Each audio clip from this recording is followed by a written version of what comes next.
அனைவருக்கும் வணக்கம். நான் உங்கள் தொண்டி பொண்ணு. எங்கள் வீட்டு தோட்டத்தை பார்க்கலாம் வாங்க. இப்போ என்ன செடி பார்க்கலான்னா, குட்டி மல்லிகைப்பூ செடி தொட்டியில் தான் வச்சுருக்கேன் பாருங்கள். ஆனால் இப்போ சீசனில் அதான் வந்திருக்கு. ஆனால் அதுக்கு சத்து கம்மியாக இருக்கிறதுனால 5 பூ 6 பூ தான் வந்திருக்கு. நான் இப்போ ஒரு ஃபோனு ஒரு கையாலே எடுத்துகிட்டு இருக்கேன்னா அதான் அந்த ஒரு முட்டும் உடஞ்சி போயிடுச்சு. இது மஞ்சள் டிசம்பர் பூ தானே? இது கரெக்டாக பார்த்து சொல்லுங்கள். அதுவாக வந்துச்சு. ஆனால் அந்த பூ இப்போ நிறைய பரவிடுச்சு. டிசம்பர் பூ இந்த ஒரு 4-5 பூ தான் இருக்கும்.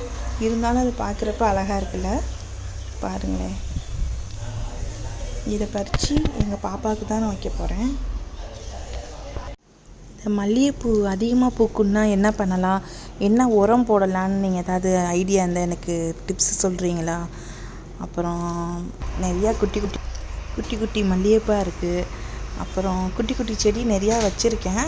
ஆனால் அதில் எல்லாமே சத்து இல்லாமல் கம்மியாக இருக்குது. வெயில் ஓவராக இருக்குல்ல, அதான் அப்படி இருக்குது. மாதுளை செடி வச்சுருக்கேன், ஆனால் அதில் காயே காய்க்காது.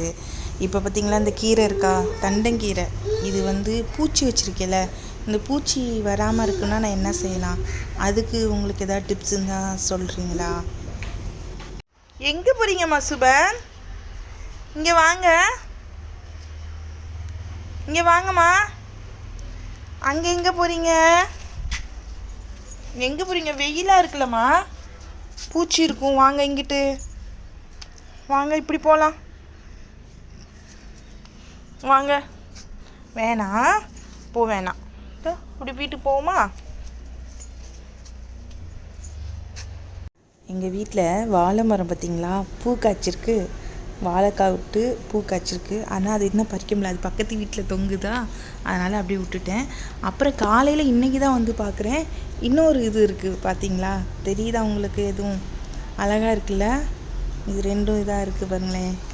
சின்னோண்டு இடத்துல தான் நான் வச்சுருக்கேன். ஆனால் அதில் இந்த வீடியோவை நான் இதோடு முடிக்கிறேன். இந்த வீடியோ உங்களுக்கு பிடிச்சிருந்தா லைக் பண்ணுங்கள், ஷேர் பண்ணுங்கள், கமெண்டில் உங்களுக்கு என்ன குறையாக இருந்தாலும் சொல்லுங்கள். பாய்.